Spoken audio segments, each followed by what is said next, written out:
ಆತ ಎಂಟ್ರಿ ಕೊಟ್ಟಾಗ ಹೂವಿನ ಸುರಿಮಳೆಗೈದಿದ್ರು ಜನ. ಬಾ ಬಾ ಬಾ ಬಾ ಬಾ, ಏನು ಪ್ರೀತಿ, ಏನು ಅಭಿಮಾನ, ಏನು ಗೌರವ, ಎಲ್ಲ ಏಕ್ದಿನ್ಕ ಸುಲ್ತಾನ್. ಇದೀಗ ಆ ರಣ ವಿಕ್ರಮನನ್ನು ಕೇಳೋರಿಲ್ಲ, ಹೇಳೋರಿಲ್ಲ. ಏನಿದು? ಇದು 1971ರ ಭಾರತ ಪಾಕಿಸ್ತಾನ ಯುದ್ಧದಲ್ಲಿ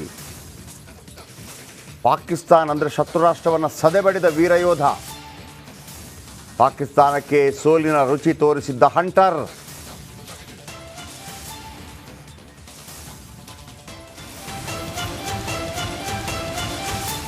ನಾನೊಂದು ವಾರ್ ಟ್ಯಾಂಕರ್ ಬಗ್ಗೆ ಹೇಳ್ತಾ ಇದ್ದೀನಿ. 1971ರಲ್ಲಿ ಪಾಕಿಸ್ತಾನದ ವಿರುದ್ಧದ ಹೋರಾಟದಲ್ಲಿ ಈ ಟ್ಯಾಂಕರ್ ಭಾಗವಹಿಸಿತ್ತು. ನಮ್ಮ ಭಾರತ ದೇಶ ಹೇಗೆ ಅಂತಂದರೆ, ಪ್ರತಿ ಅಣುವಿನಲ್ಲೂ ಕೂಡ ನಾವು ದೇವರನ್ನು ಕಾಣುವಂಥವ್ರು. ಒಮ್ಮೊಮ್ಮೆ ರಾಕ್ಷಸರ ರೀತಿ ಕೂಡ ವರ್ತಿಸ್ತೀವಿ. ನೋಡಿ, ಎಲ್ಲ ದೇಶದಲ್ಲಿ ಒಂದು ಧ್ವಜ ಅಂತಿರುತ್ತೆ. ಅದು ಒಂದು ಬಟ್ಟೆ ಆದಾಗ ಖಾಲಿ ಬಟ್ಟೆ, ಒಂದು ಬಿಳಿ ಬಟ್ಟೆಯನ್ನು ನೀವು ನೋಡೋದಕ್ಕೂ ಅದಕ್ಕೆ 3 ಬಣ್ಣ ತ್ರಿವರ್ಣ ಧ್ವಜ, ಕೇಸರಿ, ಬಿಳಿ, ಹಸಿರು ಹಾಕಿ ಮಧ್ಯದಲ್ಲಿ ಅಶೋಕ ಚಕ್ರ ಹಾಕಿದ ತಕ್ಷಣ ಅದು ಧ್ವಜ ಆಗುತ್ತೆ. ಅದಕ್ಕೆ ಸಿಗೋ ಗೌರವವೇ ಬೇರೆ. ಹಾಗೆಯೇ ಈ ಯುದ್ಧ ಟ್ಯಾಂಕರ್ ಒಂದಿದೆ. ಅದು 1971ರಲ್ಲಿ ಪಾಕಿಸ್ತಾನದ ವಿರುದ್ಧ ಜಯಗಳಿಸುವಲ್ಲಿ ಪ್ರಮುಖ ಪಾತ್ರ ವಹಿಸಿದ್ದು. ಕಳೆದ ವರ್ಷ ಅದನ್ನು ಶಿವಮೊಗ್ಗಕ್ಕೆ ತಗೊಂಬಂದಿದ್ರು. ಶಿವಮೊಗ್ಗಕ್ಕೆ ತಗೊಂಬಂದಾಗ ತಕ್ಕತೈ ಜನಗಳು ನೋಡಿ ಆಹಾ ಹೆಂಗಿತ್ತು ಅಂದರೆ, ಏನು ಮನೆಮಗ ಮನೆಗೆ ಬಂದಂಗೆ, ಓಹೋ ಪ್ರೀತಿಯೇನು, ಗೌರವೇನು, ಓಹೋ ಆ ಕಡೆ ನಿಂತದ್ದೇನು, ಈ ಕಡೆ ನಿಂತದ್ದೇನು, ಪುಂಗಿ ಊದಿದ್ದೇನು, ಸೆಲ್ಫಿ ತಗೊಂಡಿದ್ದೇನು, ಫೇಸ್ಬುಕ್ಕಲ್ಲಿ ಹಾಕಿದ್ದೇನು, ಇನ್ಸ್ಟಾಗ್ರಾಮಲ್ಲಿ ಹಾಕಿದ್ದೇನು, ಹೂವಿಗೆ ಖರ್ಚು ಮಾಡಿದ್ದೇನು, ಮಂಗಳಾರತಿ ಮಾಡಿದ್ದೇನು, ಊದ್ಬತ್ತಿ ಹಚ್ಚಿದ್ದೇನು, ಆಯ್ತು ಮುಗಿತಾನೆ. ಈಗ ನೋಡಿ ಆಯ್ತು. ಅದಕ್ಕೆ ಅನ್ನೋದು ನಾಟಕ ಅಂತ. ದೇಶಪ್ರೇಮ ಅನ್ನೋದಿದೆಯಲ್ಲ, ಕೇವಲ ಅದು ಕೊರಳಿನ ಕೂಗಾಗಬಾರ್ದು. ಇಲ್ಲಿಂದ ಮಾತ್ರ ಓ ನಮ್ಮ ದೇಶ ಜೈ, ಓ ಕರುಳಿನ ಕೂಗಾಗಬೇಕು, ಇಲ್ಲಿಂದ ಬರಬೇಕದು. ಇದೇ ಒಂದು ಸ್ಪಷ್ಟ ಉದಾಹರಣೆ. ಅದಕ್ಕೊಂದು ನೀಟಾಗಿ ನಾವು ಈ ಹಿಂದೆ ಉತ್ತರ ಕನ್ನಡದಲ್ಲಿ ಒಂದಿತ್ತು, ಇಂಥದೇ ಇತ್ತು. ಅದನ್ನು ಯಾವ ರೀತಿ ರಿಪೇರಿ ಮಾಡಿಸಿದ್ವಿ, ಅದರದ್ದು ಬೇಕಿದ್ರೆ ವಿಜುವಲ್ ಇದ್ದರೆ ಹಾಕಿ ದೀಪಕ್. ನೋಡಿ, ಇದು ಹಿಂಗಿದೆ ಬಂದು. ಇದನ್ನು ಸ್ವಲ್ಪ ಚೆನ್ನಾಗಿ ಮೇಂಟೈನ್ ಮಾಡಬೇಕಲ್ವಾ. ಮತ್ತು ಅಷ್ಟೆಲ್ಲ ಪೂಜೆ ಗೀಜೆ ಎಲ್ಲ ಯಾಕೆ ಮಾಡಿದ್ರಿ? ಇಷ್ಟೇನಾ ದೇಶಭಕ್ತಿ? ನಾವು ಸೈನಿಕರನ್ನು ಹೇಳೋದು, ನಾವು ಸೈನಿಕರಿಗೆ ಒಳ್ಳೆ ರೆಸ್ಪೆಕ್ಟ್ ಕೊಡಬೇಕು, ಮರ್ಯಾದೆ ಕೊಡಬೇಕು. ಎಲ್ಲ ಪಾಪ ಸೈನಿಕರು, ಇದಾದ ಸೈನಿಕರು ಬಂದು, ಸರ್ ನಮ್ಮ ಜಾಗದ್ದು ಕೊಡ್ತಾನಿಲ್ಲ ಸರ್ ಅಂತಾರೆ. ಎಲ್ಲೋಗುತ್ತೆ ನಿಮ್ಮ ಭಕ್ತಿ ಪ್ರೀತಿ? ಈ ನಾಟಕ ಯಾಕೆ ಮಾಡ್ತೀರಿ? ಇಲ್ಲಾಂದರೆ ಮಾಡಲೇಬೇಡಿ, ಬಿಟ್ಬಿಡಿ ಅವ್ರನ್ನ. ಈ ಟ್ಯಾಂಕರು ಅಷ್ಟೇ ಬರ್ತಿತ್ತು, ಆರಾಮ್ಸೆ ಒಂದು ಕಡೆ ಇರ್ತಿತ್ತು. ಏನಪ್ಪ ಇದು 71ನಲ್ಲಿ ಏನೋ ಆಗಿತ್ತು ಸರ್, ನೋಡಿ ಹಿಂಗೆ ಚಲ ಕೊಟ್ಟ. ಇದಿಷ್ಟೆಲ್ಲ ಡ್ರಾಮಾ, ವೋಟ್ ಬ್ಯಾಂಕ್ ಡ್ರಾಮಾ ಇದೆಲ್ಲ ಮಾಡಬೇಡಿ ದಯವಿಟ್ಟು. ಬನ್ನಿ, ಇದರ ಬಗ್ಗೆ ಒಂದು ಸ್ಟೋರಿ ತಂದಿದ್ದೀನಿ. ನಾವೇನಾದರೂ ಒಂದು ಮಾಡಬೇಕಲ್ಲ, ಅದಕ್ಕೆ ನಾವೇನಾದರೂ ಒಂದು ಮಾಡಬೇಕಲ್ಲ. ನಮ್ಮ ದೇಶ ಅಂತ ಹೇಳುವಾಗ ಅಣು ಕಣ ಎಲ್ಲವೂ ಕೂಡ ದೇಶವೇ. ಅಟಲ್ ಬಿಹಾರಿ ವಾಜಪೇಯಿ ಅವರ ಒಂದು ಕವಿತೆ ಇದೆಯಲ್ಲ, ಕಂಕರ್ ಮೇ ಶಂಕರ್ ಹೇ ಅಂತೇಳಿ, ಅಣುವಿನಲ್ಲಿ ಶಂಕರನಿದ್ದಾನೆ ಅಂತೇಳಿ. ಬಟ್ ಇದನ್ನು ಹಿಂಗೆ ಬಿಟ್ಟಿದ್ದೀವಿ. ಬನ್ನಿ, ಇದರ ಬಗ್ಗೆ ಒಂದು ಸ್ಟೋರಿ ನೋಡಿ.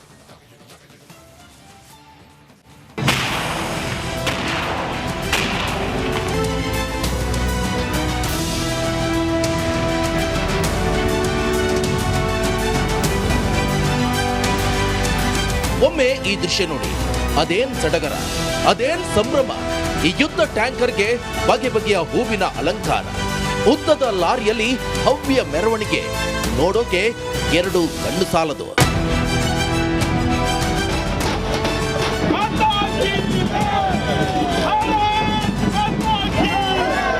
ಶಿವಮೊಗ್ಗದ ಯುವಕರಿಗೆ ದೇಶ ಪ್ರೇಮ ಹಾಗೂ ಸೈನ್ಯಕ್ಕೆ ಸೇರುವ ಆಸಕ್ತಿ ಹೆಚ್ಚಿಸಲೆಂದೇ ಶಿವಮೊಗ್ಗ ನಗರಕ್ಕೆ 2023 ಆಗಸ್ಟ್ 12ರಂದು ಮಹಾರಾಷ್ಟ್ರದ ಪುಣೆಯ ಕಿರ್ಕಿ ಸೇನಾ ಕಂಟೋನ್ಮೆಂಟ್ ಬೋರ್ಡ್ನಿಂದ T-55 ಮಾದರಿಯ ಯುದ್ಧ ಟ್ಯಾಂಕರ್ ಅನ್ನ ಶಿವಮೊಗ್ಗಕ್ಕೆ ತರಿಸಲಾಗಿತ್ತು. ಅದೇ ಯುದ್ಧ ಟ್ಯಾಂಕರ್ನ ಈಗಿನ ಪರಿಸ್ಥಿತಿ ನೋಡಿದ್ರೆ ಒಂದು ಕ್ಷಣ ಬೆಚ್ಚಿ ಬೀಳ್ತೀರ. ಚಿಕ್ಕ ಶೆಡ್ನಲ್ಲಿ ಧೂಳು ಬಿದ್ದು ತುಕ್ಕು ಹಿಡಿಯುತ್ತಿರುವ ಈ ಯುದ್ಧ ಟ್ಯಾಂಕರ್ ಅನ್ನ ಕೇಳೋರಿಲ್ಲ. ಕಳೆದ ವರ್ಷ ಜಿಲ್ಲಾಡಳಿತ ಮಹಾನಗರ ಪಾಲಿಕೆ ವತಿಯಿಂದ ಟ್ಯಾಂಕರ್ಗೆ ಅದ್ದೂರಿ ಸ್ವಾಗತ ನೀಡಲಾಗಿತ್ತು. ಎಂಆರ್ಎಸ್ ಸರ್ಕಲ್ನಲ್ಲಿ ಸ್ಥಾಪಿಸುವ ಉದ್ದೇಶವಿತ್ತು. ಹಾಗಾಗಿ ಅಲ್ಲೇ ಪಕ್ಕದಲ್ಲಿರುವ ಮೆಸ್ಕಾಂ ವಸತಿ ಗೃಹಗಳ ಆವರಣದಲ್ಲಿ ಟ್ಯಾಂಕರ್ ಅನ್ನ ತಾತ್ಕಾಲಿಕವಾಗಿ ನಿಲ್ಲಿಸಲಾಯಿತು. ಟ್ಯಾಂಕರ್ ಸುತ್ತಲೂ ಪಂಜರ ಸ್ಥಾಪಿಸಲಾಯಿತು.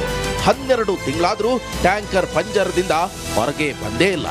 ಅಲಂಕಾರಕ್ಕೆ ಹಾಕಿದ ಹೂ ಕೊಳೆತು ಒಣಗಿದ್ರೂ ತೆಗಿಲಿಲ್ಲ. ಟ್ಯಾಂಕರ್ ಸಂಪೂರ್ಣ ಧೂಳಿನಲ್ಲಿ ಮುಳುಗಿದೆ.